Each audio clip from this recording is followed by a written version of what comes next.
지금부터는 이 현장에서 주신 내용과 또 사전에 받았던 고민을 가지고 좀 질문을 하고 답변을 바로 좀 전달해주는 시간을 좀 갖도록 하겠습니다. 먼저 김경일 교수님께 좀 질문을 드려보도록 하겠는데요. 네네. 네. 아니 순서는 남 기자님이 먼저 하셨는데 왜 제가 먼저 맞나요? 먼저 하셔야 될 것 같습니다. 네.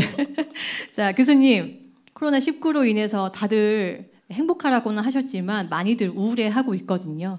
이 우울감을 어떻게 좀 극복해야 할까요? 우울감은 결국 에너지가 없는 거죠.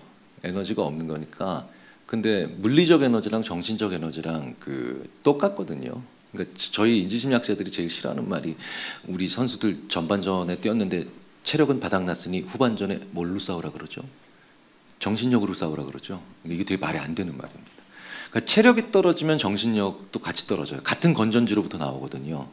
그래서 물론 요 옆에 의지력이라고 하는 아주 절체절명의 순간에 쓸 수 있는 보조 배터리가 있긴 있죠. 근데 또 우리는 이 의지력을 매일 쓰잖아요. 그러니까 매일 절체절명의 위기가 오죠. 우울증에 대한 전문가분들이 하시는 조치는 되게 많지만 다 중요하지만 제일 중요한 건 일단 몸이 건강해야 돼요. 예, 잘 드시고요. 잘 주무시고 그다음에 마사지도 많이 받으시고 계속해서 몸을 먼저 돌보시는 게 정신력으로 극복하시려면 단서가 안 보여요. 그런데 몸을 돌보시는 건 조금 더 구체적으로 하실 수 있거든요. 그래서 몸 돌보시고 운동하시는 게 일반적으로 전문가분들이 조치를 취해 주시는 수준까지 가지 않기 위해서 할 수 있는 우리가 일반적으로 할 수 있는 가장 좋은 예방입니다. 예방이고 또 빠져나올 수 있는 그런 동력이에요. 네. 의외로 간단하죠. 네, 운동 열심히 해야 될 것 같습니다. 건강 모두 잘 챙기시고요. 네, 답변 감사드리고요. 두 번째는 그럼 이제 기자님께 좀 질문을 드려보도록 하겠습니다. 네. 기자님 앞서 강연해 주셨던 여러 가지 체어리즘을 좀 많이 봤는데요. 네, 기자님께서 가장 기억에 남았던 인상적이었던 좀 체어리즘의 경험을 한 가지 꼽자면 어떤 게 있을까요? 뭐 정말 매번 다 마음에 깊이 남는 체험이긴 한데 저는 제가 기자가 된 이유도 아까 말씀드린 것처럼 뭔가 무관심한 부분에서 관심을 이끌어서 뭔가를 바꾸고 싶다라는 마음으로 항상 그런 마음으로 기사를 쓰고 있거든요. 그래서 그걸 약간 좀 가시적으로 변화를 느낀 체험이 있었는데 폐지를 줍는 체험을 제가 겨울에 한번 했었어요. 그래서 그분이 원래 같이 하신 분이 이제 잘 나가던 중식 주방장이셨다가 뇌경색이 오셔가지고 몸이 불편해지시면서 좀 하루아침에 삶이 무너지신 분이었는데 체험은 일단 다 그렇게 하고 이제 그분의 기사를 쓰고 난 다음에도 마음이 계속 쓰였던 게 이 치아가 많이 안 좋으셔가지고 다 거의 없으셨거든요, 이 치아가. 그래서 댓글에 제가 직접 기사 댓글을 남기고 있어서 그때도 남기긴 했는데 이제 혹시 치료를 그래도 먹는 거는 좀 잘 먹어야 되지 않을까. 아까 김경일 교수님도 말씀하셨지만 건강과 이제 또 마음도 다 연관이 있으니까 가장 기본적인 거는 좀 채워졌으면 해서 이제 그렇게 댓글을 남겼는데 사실은 큰 기대를 하지는 않았었거든요. 워낙 좀 사람을 좋아하지만 사람을 회의적으로 생각하는 부분도 많이 있기 때문에. 그런데 기사 나간 다음에 아침부터 밤까지 거의 계속 메일이 오는 거예요. 도와드리고 싶다고 이제.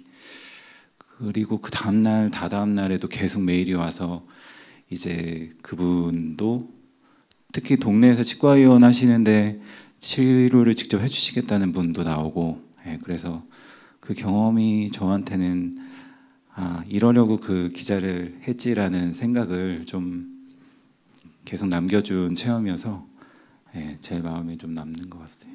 네, 되게 뿌듯한 또 기억이 남았을 것 같습니다. 답변 너무 감사드리고요. 네. 이번에는 세 번째로 현장에서 오늘 즉석으로 질문해 주신 내용들이 있어서 두 분께서 서로 질문하고 답변을 좀 받아보는 시간을 가질 텐데요. 먼저 남영돌 기자님께서 김경일 교수님께 질문을 먼저 하나 해주시면 되겠습니다. 네, 그 전북 익산에서 오셨다는 분이 질문을 해주셨어요. 그 서울을 방문할 때면 드는 생각이 서울 도시인들은 온갖 스트레스 이런 군집과 같은 이 생활을 하루에도 이제 수없이 하니까 그렇게 견디는데 작은 도시의 시민과 서울의 시민이 스트레스 차이가 난다면 얼마나 될까요? 이렇게 궁금하더라고요. 저도 이 질문 보면서 네. 답변해 주시는 것 같아요. 익산에서 오신 네, 복 받으실 겁니다. 근데 익산에서 열차 타면 한 시간 반 정도 걸리나요? 1시간이요? 정말 한국은 정말 저는 그 선생님께서 주신 질문을 되게 여러 가지 종류로 답을 드릴 수 있을 것 같아요. 왜냐하면 저 질문이 학술대에 가면은 이 하나의 컨퍼런스 전체의 그 이야기가 되거든요. 약간 청개구리처럼 답변을 드리자면 익산이랑 서울이랑 어쨌든 예전에 만년 전에 인류가 꿈꿀 수 없었던 다 큰 곳입니다. 그러니까 어마어마하게 다 사람들이 많은 데죠. 그러니까 그런 측면에서 보면은 서울에 사시는 분도 익산에 사시는 분도 상당히 번잡한 곳에 살고 계신 거예요. 우리 뇌가 만년 전에 비해서 10만 전에 비해서 그렇게 많이 가파르게 사회적으로 적합하지 않았으니까요. 그런데 그 조금 더 큰 도시 위주로 연구하는 심리학자분들 같은 경우는 제가 조금 마음에 드는 연구가 뭐냐면 아주 큰 도시에 살수록요. 아주 큰 도시에 살수록 소위 말하는 혈연적 관계나 아니면 소수의 아주 가까운 사람들과만 친구를 만들면 되게 위험합니다.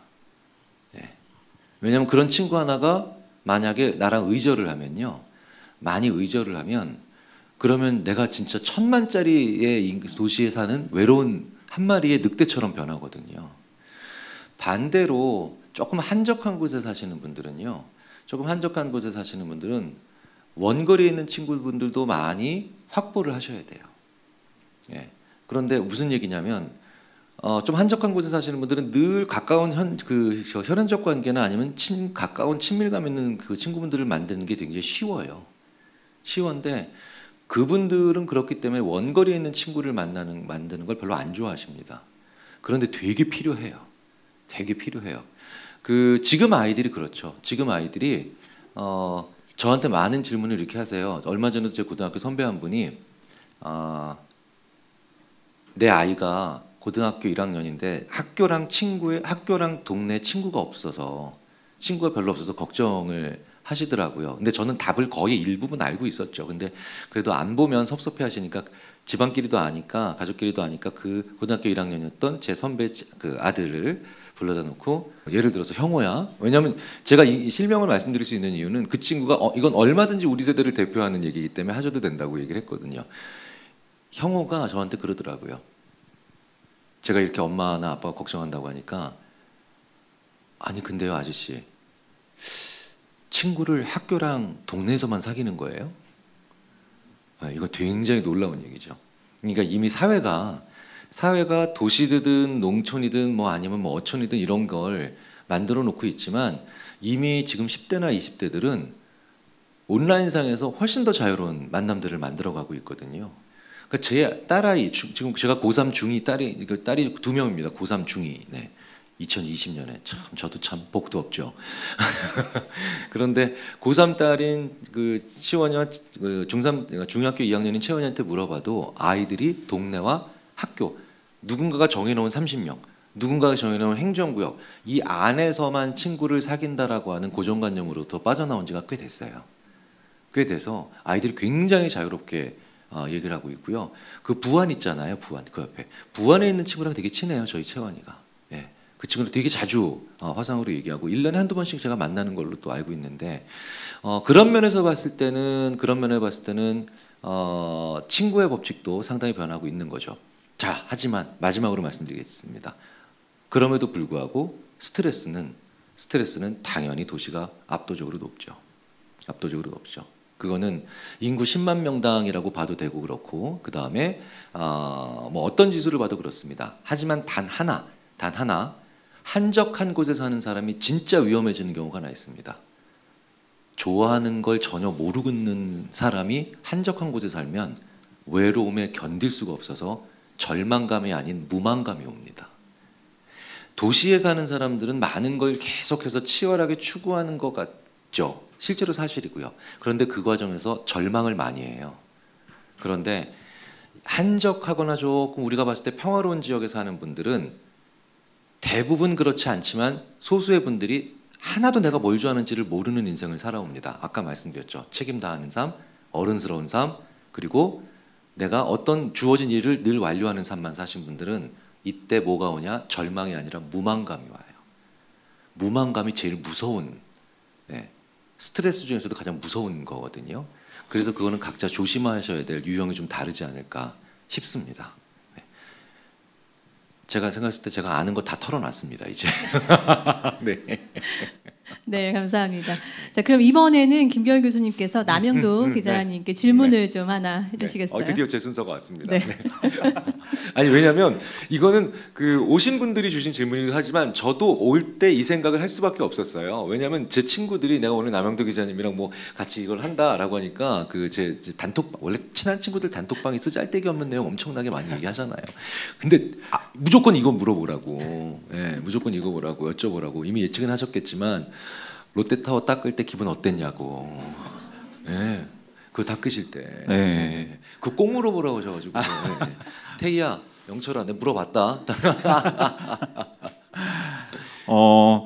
아까 강연에서도 잠깐 말씀드리긴 했는데 사실은 이게 이례적으로 저희 부장이 체험 안 하면 안 되냐고 말린 유일한 체험이었어요. 이게 왜냐면 뭐 너무 위험한 거 아니냐. 왜냐면 제가 사전 취재를 가서 이제 123층에서 위에서 이제 곤돌라랑 이런 걸 찍어서 그 회사 단톡방에 공유를 하니까 그걸 보고 약간 놀라셨나 봐요. 그래서 위험한데 안 하면 안 되냐고 해서 근데 그 섭외만 거의 2달을 걸려서 처음에는 거절을 안 된다고 그쪽에서 롯데물산 쪽인데 거절을 하셨는데 어떻게든 이제 그분들의 삶을 좀 알고 싶어서 계속 설득을 해서 제가 2달 동안 설득한 거라 절대 안 된다 이렇게 해서 열심히 가서 이제 좀 체험을 했는데 사실 고소공포증은 없다고 제가 고소공포증은 없거든요. 그런데 다르더라고요. 이게 놀이기구를 타는 게 아니라 진짜 실제 곤돌라를 타고 바깥에 나간다고 생각을 하니까 그리고 롯데타워 창문이 되게 커서 밑으로 내려갈수록 커지거든요. 그리고 온 건물이 다 유리창으로 되어 있고 그래서 곤돌라가 타서 그냥 이쪽 저쪽만 닦으면 되는 게 아니라 좌우가 커버가 안 돼서 이제 곤돌라를 계속 좌우로 움직이면서 그러니까 이렇게 놀이기구 타듯이 계속 이렇게 움직이면서 내려가야 되거든요. 되게 무섭더라고요. 그게 무섭고 무서운데 무섭다가 이제 아까도 말씀드린 것처럼 너무 힘드니까 무서움까지 잊어버린.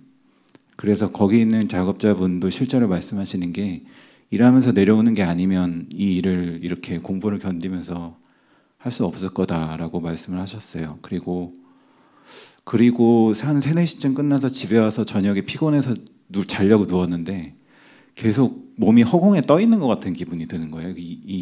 이걸 워낙 계속 오래 하다 보니까 그래서 잠이 안 오고 이게 신경이 계속 흥분 상태가 돼 있어서 그 장면이 계속 막 잔상이 남아서 이제 그래서 돈을 아무리 많이 해줘도 이거 못하겠다 그 생각이 들었고 체험 중에 정말 많은 2년 넘게 정말 많은 체험을 하고 롯데타워 유리창 닦을 때도 아르바이트 하러 와도 되겠다고 할 만큼 인정을 받았는데도 이거는 정말 너무너무 힘들어서 못하겠다라는 생각이 들 정도로 그래서 오히려 그거를 역으로 이제 아무나 할 수 없는 일이라는 걸 오히려 부각을 시켜서 그분들의 자긍심을 좀 높여드리고 싶었죠. 사실 저는 친구들은 닦을 때 기분이 어땠냐고 물어보라고 시켰지만 저는 심리학자로서 그걸 다 마치시고 그날 저녁에 어떤 상태가 되셨나를 여쭤보려고 했었어요. 지금 답변을 많이 해주셨는데 아까 잠시 우리 사담 나눌 때 그걸 업으로 하시는 분들도 어떻다고 말씀하셨죠? 그러니까 거의 작업 끝나면 실제로 저녁에 가서 일찍 주무시고 밤만 이렇게 식사만 하시고 주무셔야 다음날 일할 수 있는 거의 컨디션이 회복이 되고요. 그리고 또 말씀하신 거 갑자기 또 기억이 났는데 그 유리창을 닦으면서 실내에서 또 일하시는 분들의 모습이 드문드문 회사였기 때문에 좀 보일 때가 있었거든요. 그런데 그걸 보면서도 좀 뭔가 기분이 묘해지는. 그래서 제가 최근에 저희 아파트에서 페인트 칠을 다시 하기 시작해서 고층에 매달리신 분들을 봤는데 진짜 다르게 보이더라고요. 그래서 지나갈 때마다 말씀이라도 이렇게 다 잘 칠해주셔서 감사하다고 이렇게 말씀드리는 것만 해도 되게 좋아하시고, 그런, 그러니까 큰 막 뭔가를 저기 하는 것보다 우리가 어쨌든 일상적으로 마주하는 사람들에 대해서 그렇게 다시 한번 좀 생각하게 보게 되는 그 이야기를 전할 수 있다는 측면에서의 좀 취지가 제일 크지 않았나, 그런 생각이 듭니다. 네, 답변 감사합니다. 주변을 둘러볼 수 있게 되게 좋은 말씀을 많이 해주신 것 같습니다. 이번에는 마지막 질문은 두 분께 공통 질문을 좀 드려보겠습니다. 저희가 2부 순서는 어쨌든 변화를 저희가 앞서가다 소통의 키워드로 지금 하고 있는데요. 두 분은 소통의 달인이시잖아요. 네. 자, 네, 김여인 교수님, 네, 남영도 기자님, 소통 어떻게 해야 될까요? 그러니까 순서를 저를 먼저 잡으셔가지고 제가 계속 힘들잖아요. 네. 네, 남 기자님 말씀하신 내용을 들으면 제가 시간을 벌 수가 있는데, 근데 이건 진짜로 예정이 없던 질문을 하셔서 지금 굉장히 강한 배신감을 느끼고 있고요. 근데 저는 그냥 개인적인 경험으로 부부 싸움을 엄청나게 했다, 예를 들어서, 아니면 엄청 싸웠다 이러고 난 다음에 미안해라고 얘기하면 의외로 잘 안 풀리더라고요. 한참 싸우고 난 다음에 미안해라고 하면 저는 용기를 냈거든요. 미안해라고 했는데, 그럼 꼭 이래. 뭐가 미안한데? 그러니까 2라운드가 시작된 거죠. 2라운드가 시작된 거예요 지금. 네. 그럼 이제 그냥 다 미안해. 그냥 뭘 모르니까 그러는 거야. 막 이러잖아요. 근데 대부분 제가 이렇게 복기를 해보면 미안하다라고 하는 것도 참 어려운 말이지만 이런 말을 할 때 참 잘 풀렸어요. 한참 싸우고 난 다음에 저도 씩씩거리고 있는데 갑자기 그 아내가 와서, 오빠 이거 좀 잠깐 도와줘. 알았어. 이게 영어로 help me는 사실 그냥 정말 나를 도우라고 하는, 물리적 도움이 필요하다라고 하는 그런 딱 구조 신호입니다. 아주 그냥 문장 그대로 이해하시면 되는데, 우리나라에서 여러 가지 방면으로 연구를 해보면 도와줘라고 얘기를 하면 순간적으로 까먹었던 너랑 나랑 같은 팀이야, 너랑 나랑 같은 공동체야라는 걸 일깨워주는 그런 내용을 같이 포함하고 있습니다. 그래서 미안해라는 말을 하셔야 될 때 조금 소통이 힘드실 것 같다, 더 혼날 것 같다, 그러면 비밀병기 도와줘를 좀 써보시면 어떨까 싶습니다. 힘들게 넘어갔다. 네, 빨리 하세요. 빨리.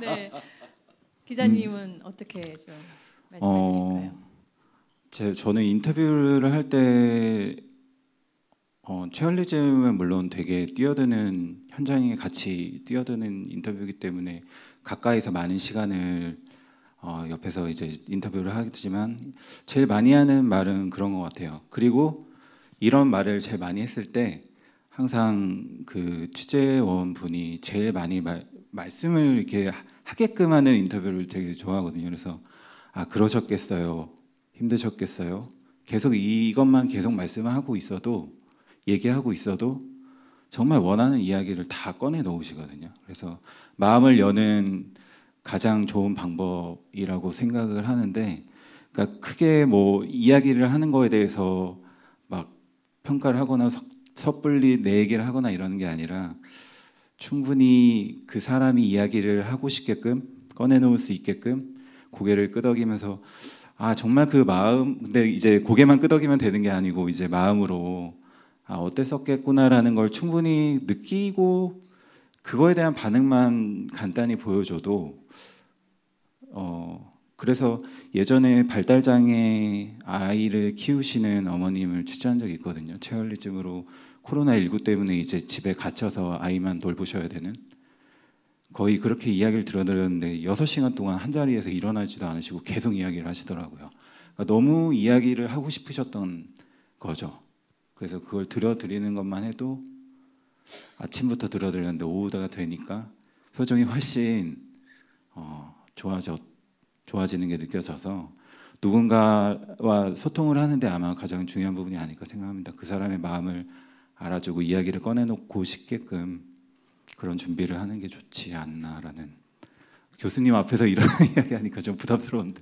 네. 저는 그냥 간단히 했는데 이렇게 멋있게 얘기해 주시면 제가 뭐가 됩니까? 너무 하삼. 네. 네. 저 왠지 계속 교수님한테 혼날 것 같아요. 먼저 질문시켰다고. 네. 주최 측의 음모입니다. 네. 두 분의 답변 너무 감사드리고요. 계속 듣고 싶지만 시간 관계상 아쉽지만 여기서 좀 대담을 마무리해야 될 것 같습니다. 두 분 오늘 어떠셨는지 한 분씩 좀 말씀을 해주셨으면 좋겠는데요. 어떻게 기자님부터 하실까요? 네. 마지막 결정적 한 방이 여기 있군요. 일단 현장에서 강연, 그러니까 저는 와서 제가 강연도 했지만 이 교수님 강연하실 때 뒤에서 이렇게 들으면서 그 강연도 되게 좋았거든요. 그리고 또 행복에 대한 체험을 한번 해봐야겠다 아이디어도 좀 얻었고, 네. 저는 어떤 경우에 좀 행복해지는가에 대한 맥주랑 이제 땅콩 말씀하셨잖아요. 저는 그러니까 의외로 좀 사소하고 작은 것들에서 행복을 다 느끼는데 대부분 막 거창한 목표를 세우고 그게 아니면 뭔가 그때 그걸 이룰 때까지 내가 불행하다고 생각하지만 사실 그렇진 않고 되게 공감을 하거든요. 그래서 그걸 한번 기사로 써볼까. 좋은 아이디어를 주셔서 감사하고 그리고 제가 그 전에도 몇 번 강연을 하긴 했었는데 이게 현장에서 이게 직접 마주 뵙고 이제 강연하는 거 되게 오랜만이어서 너무 반갑고 이 자리에 와주신 것만으로도 너무 감사하다고 말씀드리고 싶습니다. 감사합니다. 네, 감사합니다. 김경희 교수님께서도 인사 한번 해주시겠어요? 제가 맥주 2캔, 땅콩 20알, 쥐포 하나 이거 왜 어떻게 알아냈냐, 어떻게 알아냈냐 오늘 여기 와서 얘기해야 되기 때문에 알아낸 거예요. 그러니까 뭔가를 하나 새로, 왜냐하면 예전에 다른 데서 많이 제가 뭐 좋아하는지 많이 말씀을 드렸거든요. 근데 뭐 심지어 참깨라면 좋아한다는 것도 다 나였는데 뭐 좋아하는 거를 내가 뭘 좋아하지? 근데 그래서 한 2주 전에, 한 3주 전에 이제 내가 요 정도 먹으면 참 딱 한번 느낌이 부킹이 되는구나라는 걸 알았어요. 되게 재밌는 건 그래서 그 다음부터 과음을 안 해요. 혼자서 술 마실 땐 최소한. 네. 물론 다른 사람들이랑 술 마실 땐 여전히 과음을 하는데요. 네. 그러니까 내가 만족하는 걸 아니까 스톱을 할 수 있더라고요. 2캔에 스톱을 할 수 있겠더라고요. 그래서 저한테 그런 기회를 또 주신 거죠. 주신 것 같아서. 네, 그래서 다시 한번 감사드립니다. 다시 다음에 불러주시면 또 다른 거, 카레라이스 뭐 이런 걸로 한번 제가 말씀을 드려볼게요. 네, 알겠습니다.